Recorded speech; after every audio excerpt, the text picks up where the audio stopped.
That would be a great intro. Sure, everyone would love that. Well, hello, everyone, and welcome to today's webinar, Rock Your LinkedIn Profile. First test of the day. If you can hear me, somebody give me a thumbs up using our reactions at the bottom. Oh, look at that. Thank you so much. All right, so my name is Diane Saint-Denis. I'm the Manager of Alumni Relations at the University of the Fraser Valley, and for today, your host.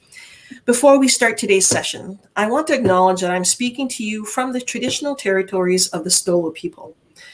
Stolo territory extends from the mouth of the Fraser Valley at the Fraser River to Boston Bar, and the Alumni Association is grateful to the Stolo people and their ancestors for sharing their land and resources with us. A few housekeeping items before I turn the session over to today's guest speaker. The webinar is being recorded, and we will be sharing a link to that recording, so don't worry if you're not writing fast enough. All of the great information you're going to get from our guest speaker today. The questions and chat functions are located to the right of your screen. On-screen reactions functions are at the bottom of your screen. And you may have noticed that your video and audio functions are off while you're in session. Please use the question function at the right of your screen to ask questions. Don't put them in the chat. Please put them in the question function. But I do encourage you to use the chat function or the on-screen reactions to provide some feedback as we're going along to our presenter, because, could all use a thumbs up every now and then. So today it's my pleasure to introduce Amanda Penrice. Amanda is the Account Director, Higher Education at LinkedIn. An advocate and a lobbyist, Amanda is passionate about creating economic opportunities for every member of the global workforce and aims to help you leverage your LinkedIn profile for personal and professional growth. Amanda, over to you. Wonderful. Thank you, Diane. It is a pleasure to be here with you virtually and in coordinating and meeting Diane, all of the folks at University of Fraser Valley. I am so happy to be here and to connect with your alumni. I even recently did a presentation for some of your folks on the India campus, which was a really exciting opportunity. So thank you for having me.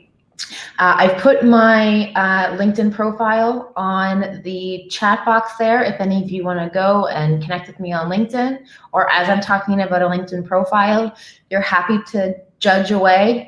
Mine is certainly not perfect. I don't have the superstar logo, even though I work for LinkedIn. So we all have different variations of where we are at in our LinkedIn journey and our LinkedIn profile journey. So I was hoping today just to share some ideas with you, some tips and tricks. I also want to make sure I leave a lot of time for questions. I find anytime I do a session like this, the most valuable way for me to help you is to understand your questions, where you all are at, and so we can have a discussion. Put your questions in the chat at any time, and I'm happy to pause and dive a little bit deeper and share. So before we get started, I'd love to know what you would like to take away from today's session. Is it about what makes a perfect LinkedIn profile? Is it about how to get a job on LinkedIn?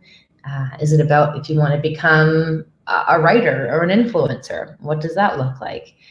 So go ahead and post in the chat some things that you would like to learn from today's session.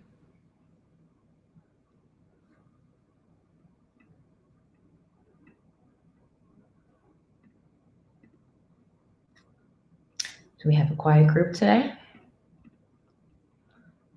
There we go. Thank you, Kelly. Professional looking profile. Perfect. We can definitely talk about that. How to best shape your profile.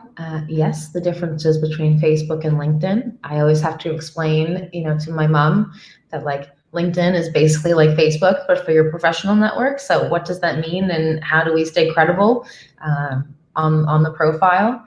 I think it's really important to remember that we all have our social network there. And so the things that we post on our profile, we have to remember to keep it respectful And remember that, would we say this in a meeting or in a networking session? And if you wouldn't, you might want to consider not posting it on LinkedIn. So, things like how to stand out, adding value, just traditional value information, all those things sound great. So I will jump right in, share some tips and tricks. Again, if you have questions along the way, don't hesitate to ask the question. And if I miss your question, Diane will jump in and remind me to answer, because we're happy to do that. So I'm going to go through a little bit of LinkedIn, how to build your network, insights to support your career. I don't know if we're going to do a demo just from some technical difficulties, but we can always walk through. And again, my profile is linked there, so you can have it. So Diane mentioned a little bit about me. And the reason why I want to share a little bit about me is I have had an interesting career trajectory. So I've started I graduated from Acadia University in recreation management and community development. I was in business and I changed programs to my parents' dismay, and graduated from a very unique program. I then went into the world of nonprofit, and that got me into advocacy, where I started working for places like Me to We, the National Alliance for Children and Youth. I started running a coalition, which brought me to politics. So I became a chief of staff. Well, originally when I started working at the City of Toronto, I worked my way up at the City of Toronto to a chief of staff, and then ultimately then to the Liberal Party under the Minister of Education as a senior policy advisor.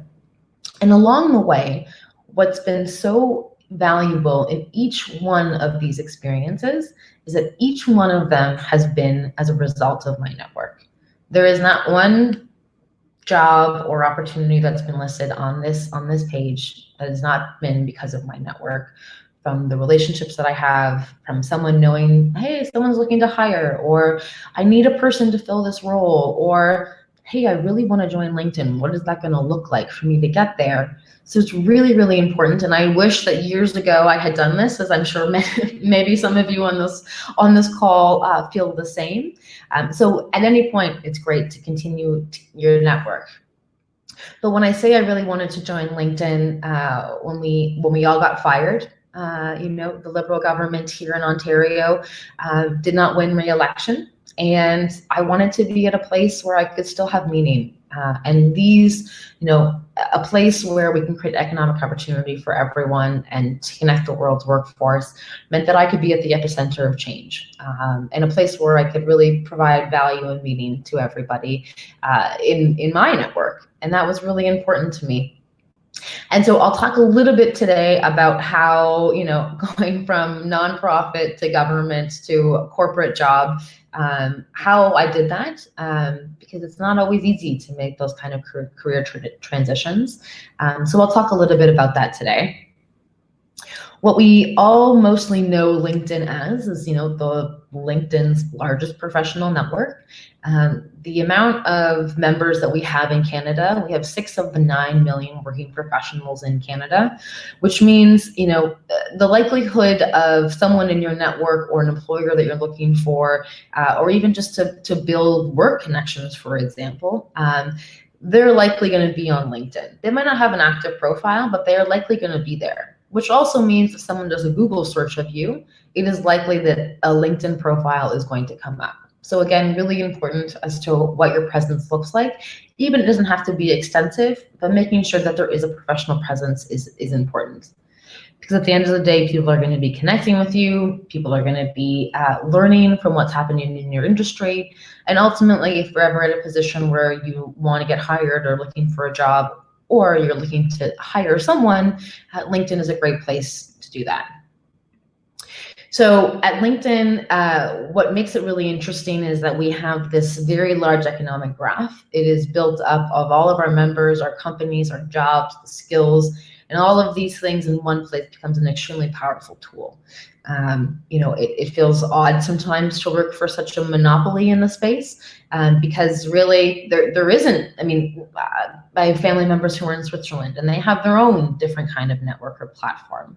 What's interesting about LinkedIn is that it is global. So no matter where you are in the world, even if you're graduating in British Columbia and you want to relocate to Southeast Asia, your LinkedIn network can be a global way for you to retain and attract people within it. So when you're building your professional network, it's not only about people that maybe you're working with, or if you're volunteering, making sure you're connecting with them. If you're currently studying in a program, your existing network as an employee or as a student or as a volunteer is vitally important. But there's also all kinds of opportunities to connect with people, whether you're looking for mentorship or ultimately even recruiters. There's all kinds of ways of connecting with different people along the way. Because at the end of the day, we all know more than ever, especially after this last year, that the world of work is changing at a very, very rapid pace. The amount of competition in certain industries continues to rise, or industries completely altogether are changing, or being closed entirely. The disruption is there. We all see it. And disruption can be a scary thing, but disruption doesn't have to mean that you're not prepared for it, or that you can't find tools in order to be nimble enough to change and adapt to whatever that disruption may be. And so skills are actually at the core of what LinkedIn does. And so it's really important to remember, as I talk through some of these concepts today, that the skills that you have and the skills that you are promoting are a big piece of how you are going to leverage your own existing opportunities and how you can transform them for the future. So when it comes to networking on LinkedIn, what do you all think are the most important profile features that you need to have on your profile? Throw them in the chat. Just anything out there. What's the most important thing on LinkedIn to do? Someone's listening. Perfect. Skills. Nice. Name. Your name is vitally important. When I got married, my husband's last name is Matutinovich, which is not an easy name to spell. And so I decided keeping Penrice was an essential way for me to find my network on LinkedIn. Penrice is much easier than Matutinovich. So yes, all of those are correct. I'm going to go through high level here, some really important functions and features. With all 5 of these, it is essential to understand that your LinkedIn profile is going to be at minimum 10 times more likely to be viewed, to be more reliable, and to be searched or seen if you have these things on your profile. So for example, a photo. Some people don't have photos, and it blows my mind. And I'm not judging you if you don't, but there is a little bit of concern because it looks like a robot, or it looks like a scam account. And so if you are trying to use your LinkedIn profile to share who you are and what you're doing, having a photo is an essential piece of that puzzle. So don't have someone else in it with you, because I don't know who the other person is. I don't know which one you are. You can have a beautiful background. It doesn't have to be a stagnant, shot just of your face. It can show you doing something, but ideally you want it, fairly close up, potentially giving a little bit of what your personality might look like. But ironically, a lot of people sometimes don't do it. And it's a big piece of the puzzle. The other one is obviously your industry and education. What is important to remember, again, is that your LinkedIn profile is never stagnant. So once you do it once, you don't have to leave it there forever. And if you're looking for different jobs, or you're changing jobs, changing your industry and educate, well, you're not going to change your education necessarily, but changing your industry is going to be really important, so that recruiters, again, are looking for those algorithms, right? They're finding you, who you are, and what industry you're in is a really important piece. And your LinkedIn profile can always be changed. There's just a little toggle in their settings profile that you can turn off, so that any changes that you're making to your profile at any time, you can turn the toggle off, and that way people aren't getting notifications of when you're changing it. which is often something that people are always considering when they might be looking for a job and they don't want their employer to know. So you can always turn on that little toggle to let people know. The other thing that I wanted to share with you is some of the misconceptions about a summary. Sometimes people in their summary of their profile include it as though it were a specific, cover letter where you really are highlighting what you're good at and your skills, and it can sound almost like a job description, for example. It's very to the point, which is great, because at the end of the day, yes, the algorithm is going to work to pull in as many things from your profile as possible. But I would argue that in the summary section, this is a chance for you to show your personality. This is the chance for you to give your 30-second elevator pitch. This is a place to, get creative, and is a place that's always going to change depending on where you are at in your current career journey. I took a year off of maternity leave. That's a great place to be able to share some of the successes or the challenges and what it might look like there. So it can always be a place that can be changed. Your volunteer experience, what's really important to remember about why you would want to include it on your LinkedIn profile. So, I volunteered for many political campaigns in my day. And when I go back and look at some of those, organizations that I might have or volunteered with, there's an alumni tab that you can go and research and dig into. And we all know that you get jobs by the people that you know. And so alumni is the number one next to volunteer experience of how people build those networks and get jobs that are not from a direct connection. So it's important to, even when you're volunteering, adding people on LinkedIn. You don't always think about doing it. It's kind of more of a work thing that you might do, commonplace, but I would highly encourage you that as you continue on your volunteer, that you try to add some of those folks. And then lastly is the skills and endorsements piece, which I will go into a little bit further, because this is the one that LinkedIn's algorithm can really, really help to boost, kind of what your profile is. And there's some really interesting tips and tricks on, the idea of reciprocity and how LinkedIn can help support you. So I'm so glad that Tara mentioned the importance of your name, because yes, it is there. So there's a new feature, just as an FYI, that is how to pronounce any sort of names. So if you do have a difficult name, Tara, it might look like you have some of these challenges sometimes. Kaznowski, I don't think I got that right. But this is a great place for you to be able to go in, do a pronunciation so that people can know. There's also a new feature that I haven't included on this slide, and it's a cover story. So a lot of people who are looking to that next level of LinkedIn and want to share, a video of themselves, it's that 30-second pitch. Then it gives you a chance to be able to share a video, a little bit about yourself. So it's a brand new feature that we have. So I want to talk a little bit about how to expand your network strategically. And so, all the things on LinkedIn are important to your profile, your skills, adding things, even on your profile when you're adding to your work experience. You can add multimedia, you can add a video. If you were in the newspaper, you can add that link in and have rich media in all of those bodies of your job experience. But what I think is really important is also when we're having a conversation is being able to find, connect, and ultimately to nurture that relationship. And that's when I go back to sort of some of my story, and we all do it.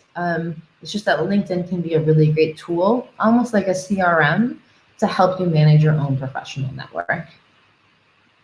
So before I dive in, before I go to the next one, is there any specific questions on the LinkedIn profile itself that either wasn't covered, or you just have a specific question about.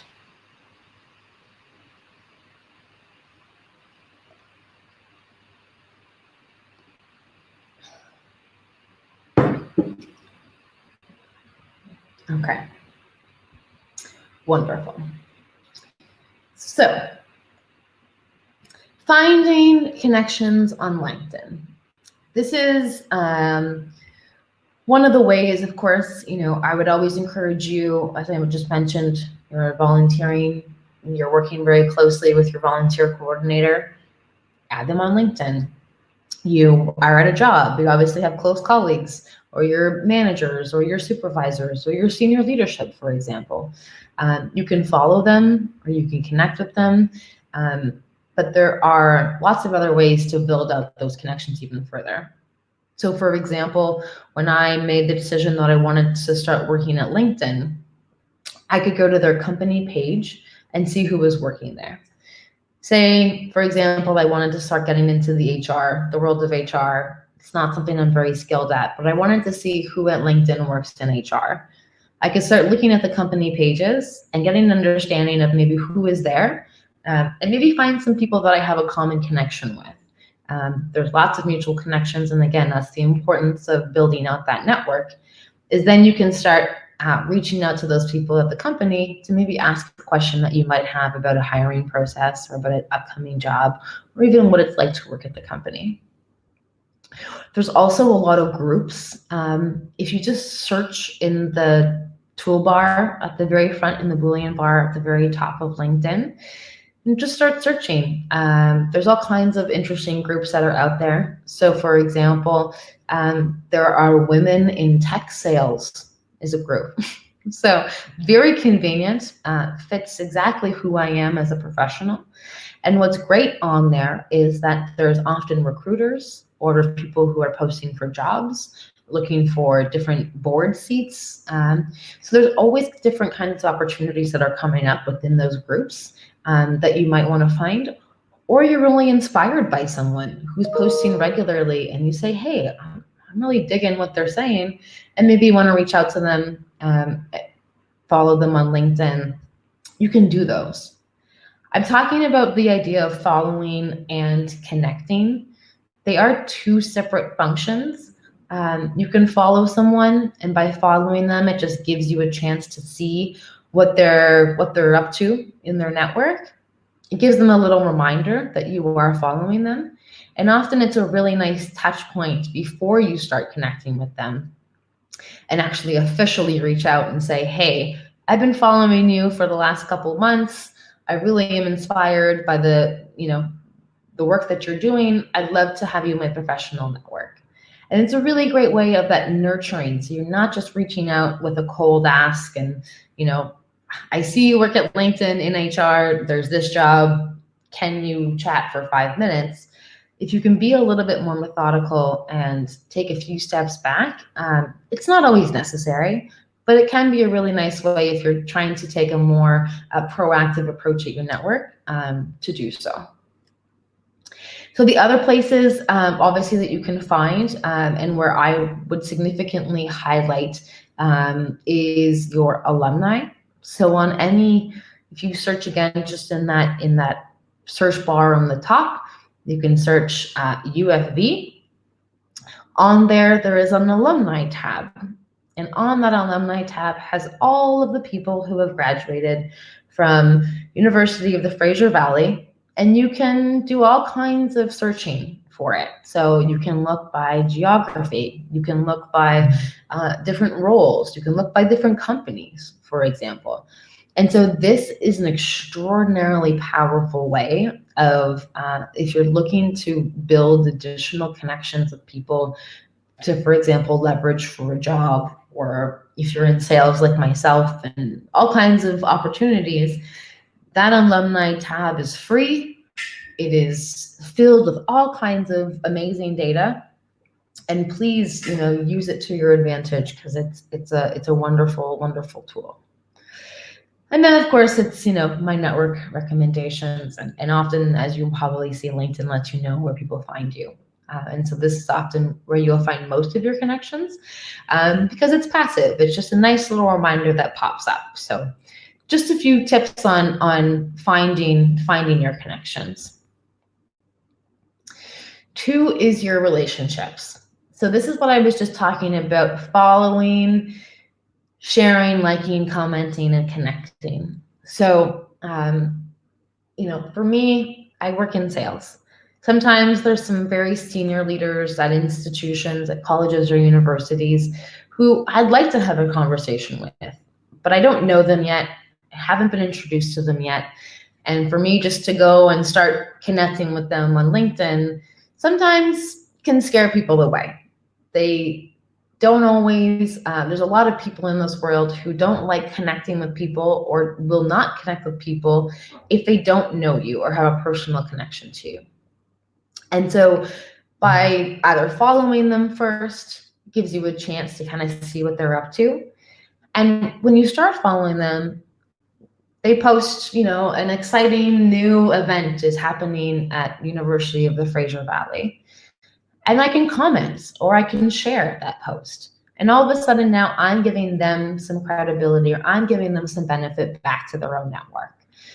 And over time, those kinds of relationships, or that might spark a whole nother conversation. I might say like, hey, thanks for sharing that. I'm curious to learn more about what you do at LinkedIn. Maybe let's have a conversation. And more often than not, with my colleagues and the kinds of work that we do, this kind of approach is a much more holistic approach to it. And, it's a reciprocal nature, again, of what I just mentioned about how we're building and fostering those relationships. Does that all make sense? Thumbs up. All right. Perfect. So nurturing those relationships. So beyond if you're adding a new connection, you already have your existing network of people. But, we all have busy lives. We've got kids, we've got parents to look after or to spend time with. We've got jobs, we've got our life, and it's busy. And so sometimes we don't always get a chance to connect with those old people that we may have used to been really close with at an old job, or just an old friend who we haven't seen in a long time. And so there's a really nice way of being able to give kudos, for example, on LinkedIn. So if there's something really exciting that you said, oh yeah, that person that I used to work with at the Center for Social Innovation might be really interested in this. I'm going to tag them in it because I think they might want to see kind of what's happening. Or for example, my colleagues and I do it all the time, for things that I'm posting about a partnership with one of our colleges or universities. And I'll post a bunch of people on the client team, and I'll post a bunch of people on my internal LinkedIn team. And it gives visibility into that activity that we're doing. You can give kudos to your colleagues or to your network. You can give skills endorsements. Again, skills endorsements is a really, really great way to remind people that you are out there in their little hive. So again, if you're looking to maybe reach out to someone who you haven't talked to in a long time and you haven't asked, it's a really good recommendation to maybe give them a skills endorsement first. Because it gives them a little bit of a touch point to remember you and remind them of the good things that you had. You've given them something, and then now maybe you'll ask for something back.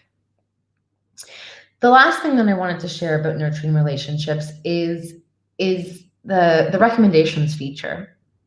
I don't know if you've all seen the recommendations feature, but if you scroll down to the bottom of your LinkedIn profile, you will see the option to recommend for someone else, and you can ask for someone to recommend you. When I recently got back from maternity leave, I had a colleague, a very close colleague who I'd worked with quite significantly before I had left. And he was leaving LinkedIn. And I said, hey, I'm writing this for you anyways because you're amazing and I want to share with you in your goodbye email. But I'm also going to post it on your LinkedIn as a recommendation. And he said, that was so nice of you. And he ended up writing one back for me. And what was even more interesting than this really incredible, comment from my colleague who is a senior leader now at another company is that he also validated who I was coming back from a place like maternity leave. You're still figuring out what it is that you're doing and who you are. And he kind of gave me this little boost of confidence again to say like, yeah, you know what, this is what I'm really good at. And it was a really nice thing to do. It doesn't take a lot of time, doesn't take a lot of effort. Even if you ask for a recommendation and they don't give it, it's okay. It's not the end of the world, but it can be a really meaningful tool that I don't think people use enough. And then, of course, when it comes to how employers hire, there's no more like, please see my references, because that is an entire reference list all on your LinkedIn profile for anyone to see at any time when recruiters are going through that massive, massive list of people who they're trying to do. So the point being is that all these interactions can matter. Are any of them vital to the success of your professional network? No. You can still have a passive LinkedIn profile and it's all okay. These are all just extra tools for your toolbox if you want to be able to leverage the platform as best you can.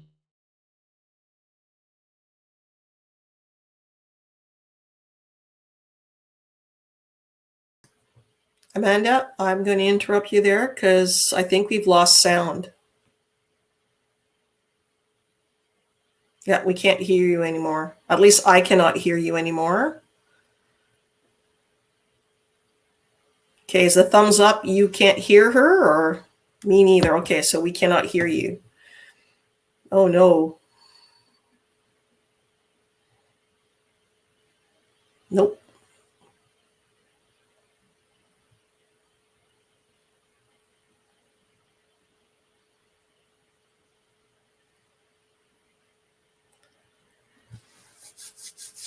I would say we're going to go to commercial while we resolve our sound issues, but unfortunately we can't do that.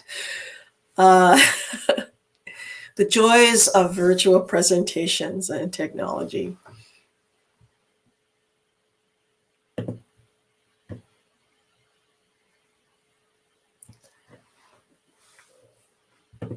All right, so I'm going to do a little bit of commercial for the Alumni Association. For those of you joining us today who are alumni of the University of the Fraser Valley, we join us on ufvconnect.ca. ufvconnect.ca. It's our new platform that aims to connect our alumni with each other. And I can hear you now. I'm just going to finish my commercial. I'm just going to finish my commercial.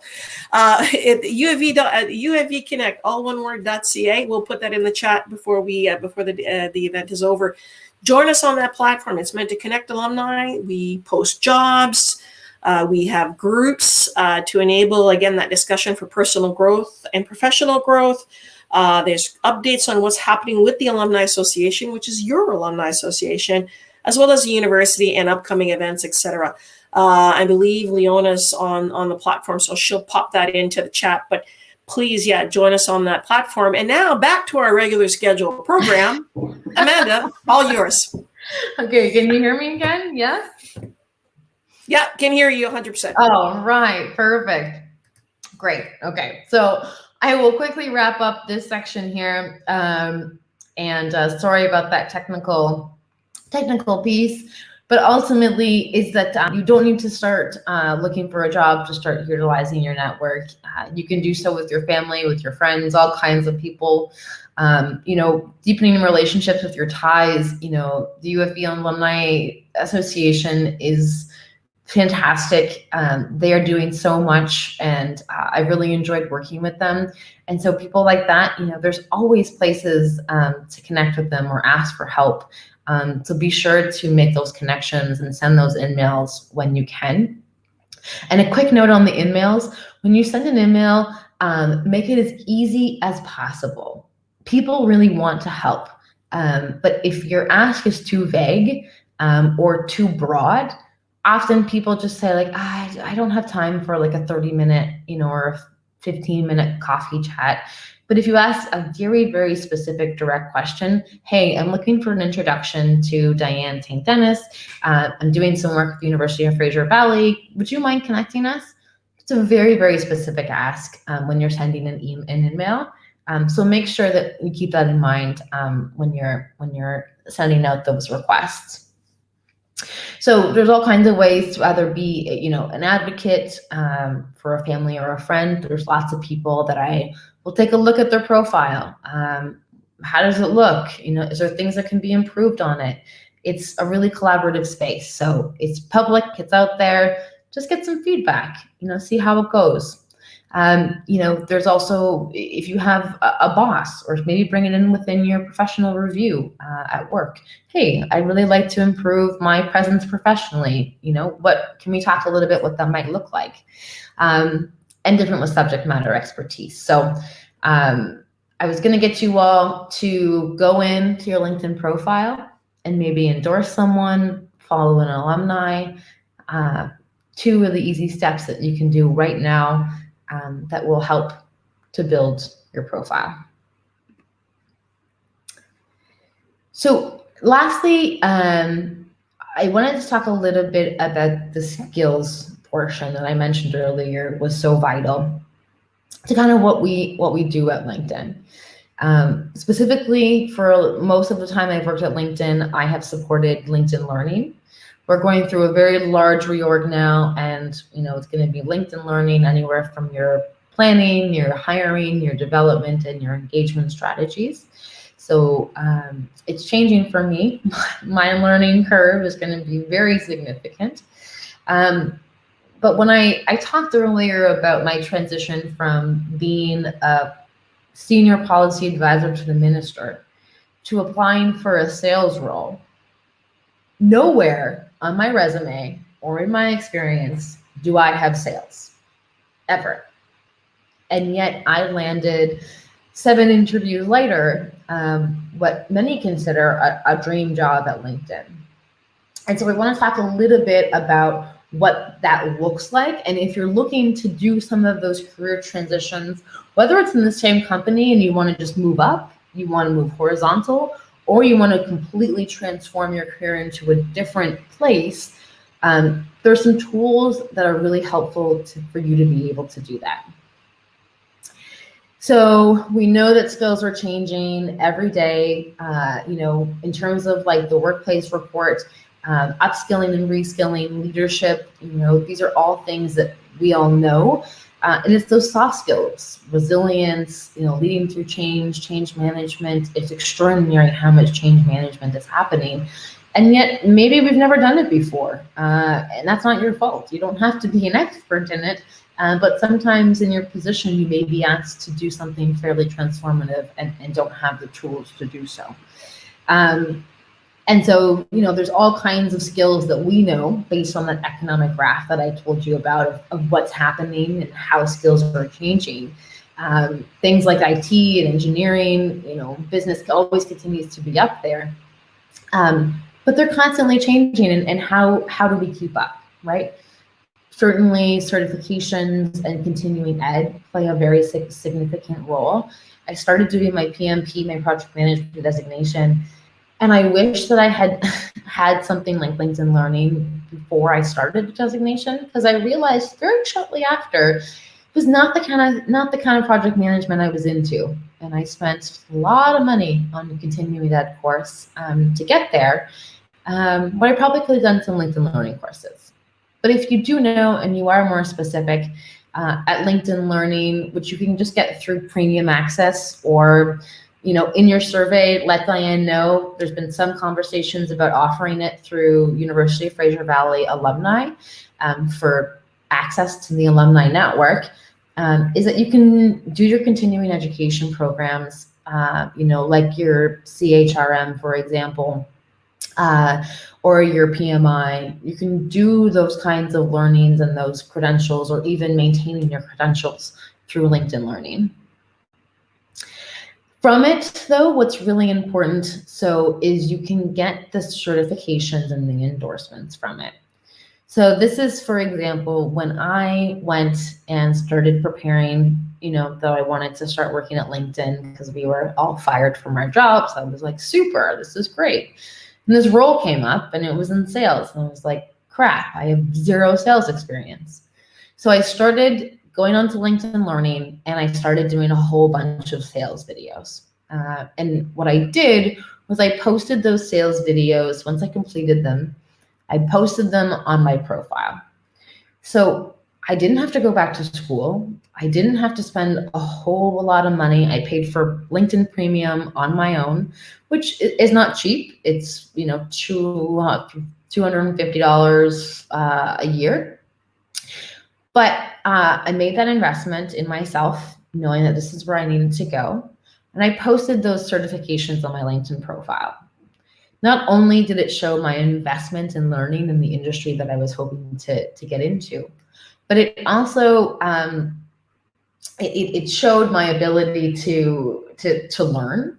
I basically stole all of the jargon and was able to understand how my skills from my previous jobs were transferable to the new job.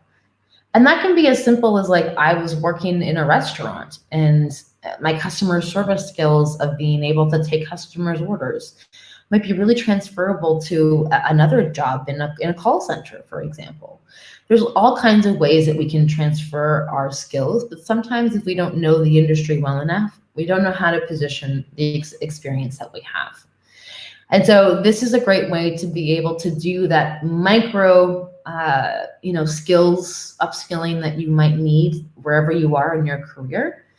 You post it on your LinkedIn profile, you get that little bit of an education check mark. And what happens, as you can see on the bottom, is automatically that skill gets added to your profile. And what that means, of course, is that recruiters are going to be the ones to find it.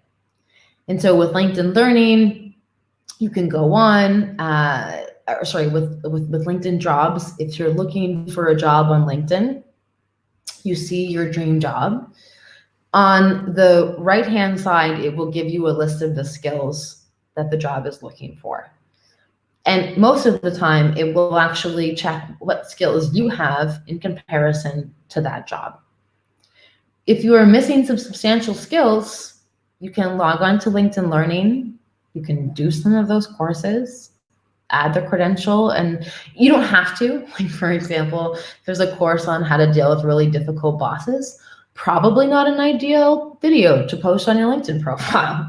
But if you're looking to do those upskilling for the jobs and for the skills that you need for those job postings, it's a fantastic way to do a skills gap measure, especially for women who we know will often not apply for roles if they don't meet more than 90% of the qualifications or the requirements for a job.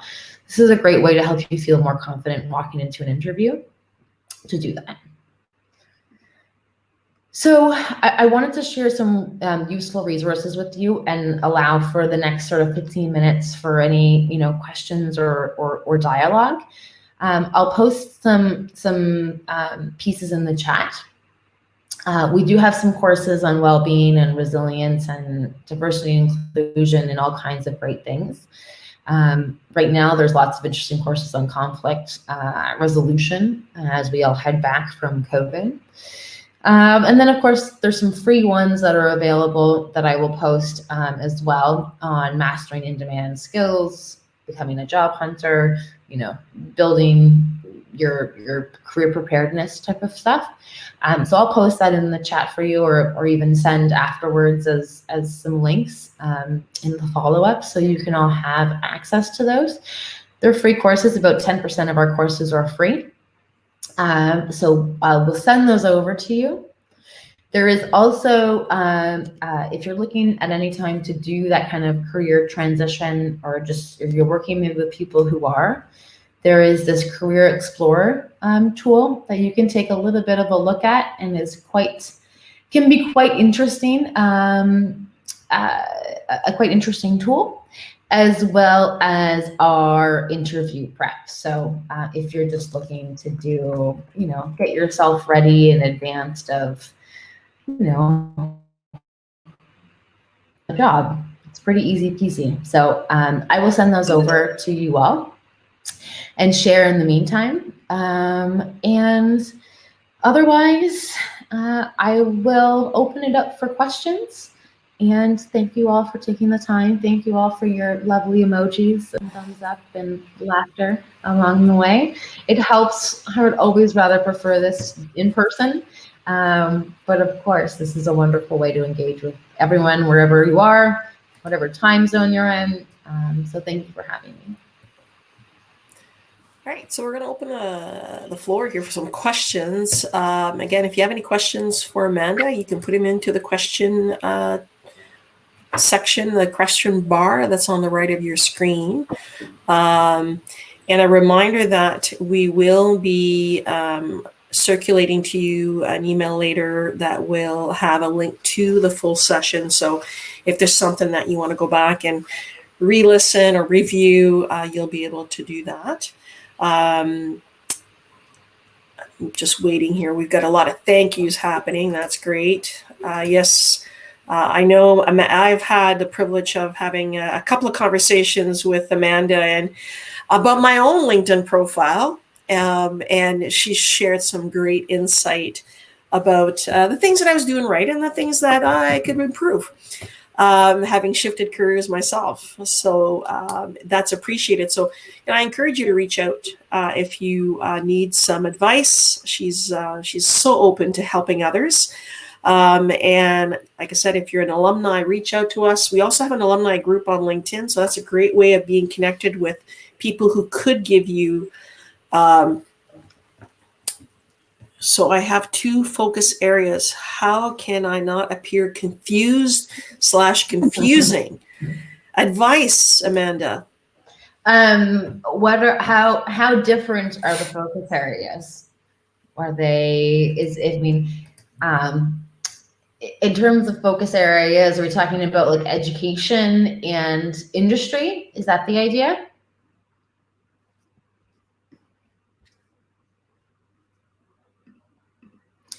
Because in terms of the focus areas, it's okay to be more than one thing. And in life, most of us wear many, many hats in all of the things that we do. And I think the nice thing about LinkedIn is that it gives you a place to be able to create your own narrative and brand so that you don't have to feel like you are accountable to other people. It is you. And so, if you're talking about things like you have your own business, as well as you're doing some advisement on the side, those are all great places to be able to share on your experiences, on your work experience, for example, and how you categorize that is your own choice. What's really interesting, I find, in how people tag their headline, a lot of senior leaders, for example, will not include their job description. Their job description is not as important. Their job description often as president or as a CEO or as a founder will get them a whole bunch of like emails and things and like reaches out that might not be what they're into. And they're more interested in the mission of what they do. And so often you will see, like if you look at any LinkedIn senior leaders, or like even my husband, who is the owner of his own business, they don't have founder or owner. They have the mission of what is driving them every day. And that headline is what people see, obviously, most often in their little tab and block. So, if you're really passionate about both of those things, that's okay. I think you could include them on your header. And if you don't, if you're using your network more for business purposes, for generating, business development opportunities, then maybe you want to focus on one that's going to drive more interest, that's going to drive more eyes on your profile. Think about which one is more important. And I say importance in terms of the brand, again, the narrative that you want to tell. Be able to post that, and then again, you have all kinds of spaces, whether it's in your in your summary blurb, or including it in your volunteer or in your work experience. There's all kinds of other places to do the place for both areas. Does that help? Is that useful? Perfect. I would say majority of people that I talk to, including myself, says I need an update refresh. Like when Diane was like, yeah, like, I don't know, I got some things. And I was like, yeah, my profile too. Like there's some things I haven't changed on there in too long.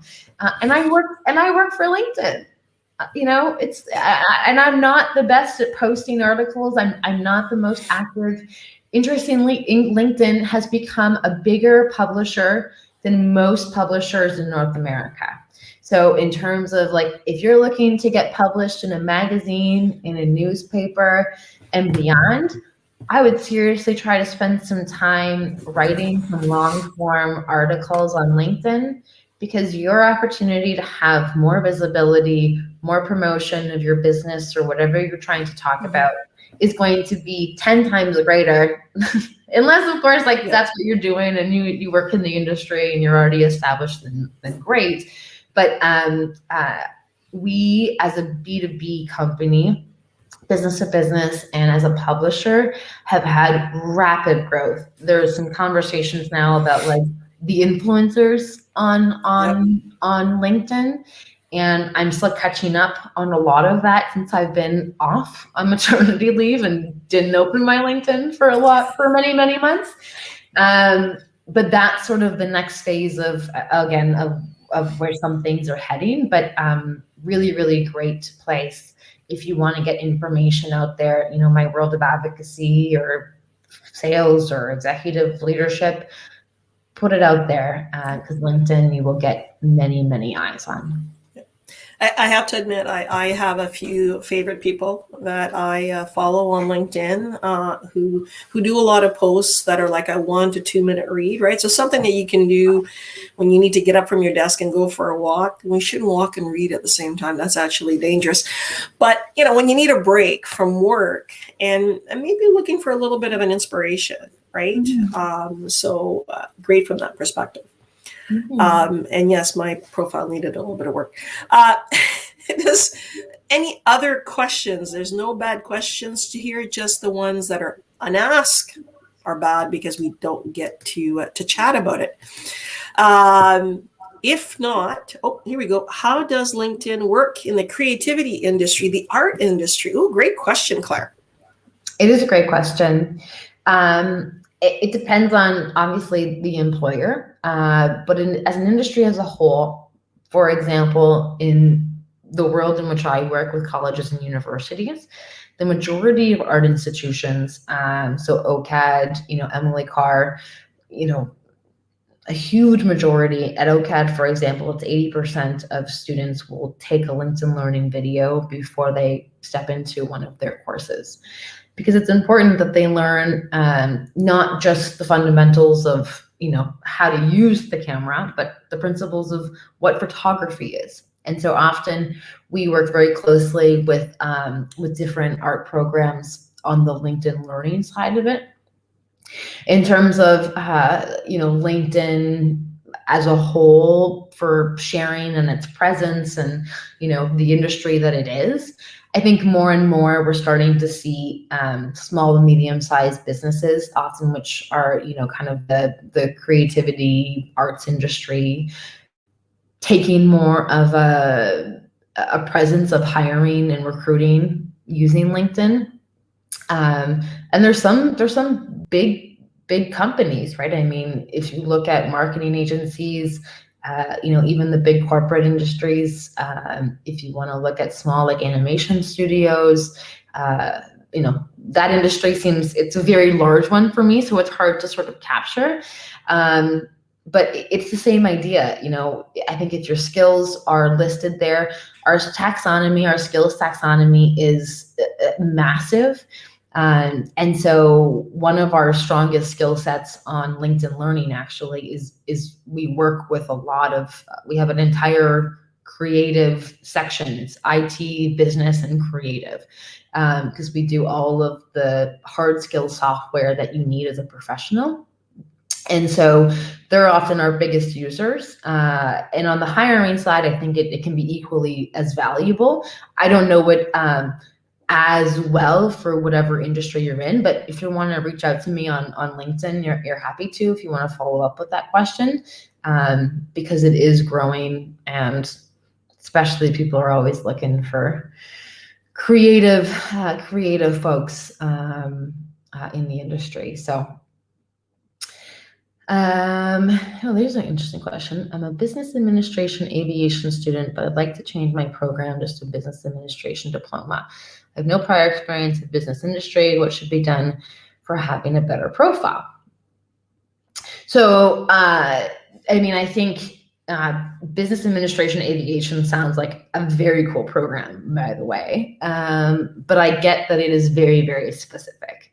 And so if you don't want to highlight the specificity of being in aviation, again, you are the owner of your own profile and the brand that you're putting out there. It's important that it's true, because again, people in your network are going to know, what you're doing and kind of who you are. But if you want to start adapting yourself to be more of just a simply business administration type of professional and skills, you can start, adapting some of the skills that you have listed, take off some of the aviation specific skills or insights, and add a few other ones.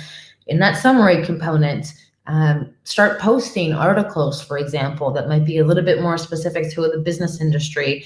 And that's a huge industry, right? Business administration is massive, but find something in there that's interest of you, because you don't have to pigeonhole yourself into that one section. And the reverse is also true, for people who are really, really specific in what they do. Things like LinkedIn Learning or LinkedIn can be a really valuable tool to give them the skills and the insights into things like business, on how to run a business as maybe an arts owner. So it can happen on both sides of the coin. Are there contacts at LinkedIn that we can connect with to provide some one-on-one information to update our profile? We don't necessarily we don't have LinkedIn kind of consultants. There are people out there. If you search in that toolbar, if you really want to get serious and professional about it and want to hire a consultant, there are professionals out there who don't work for LinkedIn, who do it, who you can hire. There's one, Shelley Ellisker, who works at the University of Toronto in their career services department. She does some contract LinkedIn career work. Otherwise, it's just folks like myself. If you attend these kind of sessions, sometimes people reach out to me and say hey, do you mind taking a look? And if I have 5 extra minutes in my day, I'll try and take a look and write a few comments. And so it depends on how serious of an endeavor that you're looking to take on. Allison, one piece of advice I'd give you, when Amanda and I were chatting about my profile in preparation for this event, it wasn't bad. In fact, Amanda paid a lot of compliments on my profile. And what I did was actually, pardon me? I'm not too harsh, I promise. No, you're not too harsh. But you did point out that there was some things that were really good. So example, I have a lot of recommendations from previous employers, etc. And what I did is I started looking at profiles that I found very interesting on LinkedIn. I was looking at people that were in the industry that I was in, and basically looking at best practices. And then started applying those. And I think if you go back and rewatch this video and look at those slides that Amanda had, where she goes through the various segments of what your LinkedIn profile should be like, and you just create a little plan for yourself of, all right, I'm gonna work on a couple of tactics, because you're not going to be able to do everything in one foul swoop. I think you'll be able to help yourself, help improve your LinkedIn profile, and then ask other people, ask colleagues, ask peers to look at your profile and say, what do you think? What does this say about me? Right? Would you take a second look at me if I was applying for a job in this field with your company? Because I know for me, having just completed a search, I go look at people's profiles, not on LinkedIn and social media, but I go to LinkedIn to see if it matches their resume and who also they're connected with. Yeah, I'm an Right. ultra stalker for sure. Yeah. So that puts us at the end of our time. Thank you so much, Amanda, for joining us today. Really enjoyed it. Again, I learned a couple more things today.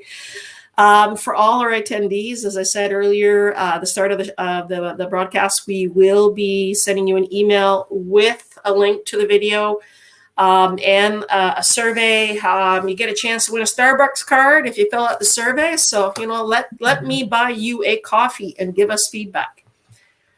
And that's it. Everybody have a great day. Amanda, thank you so much again.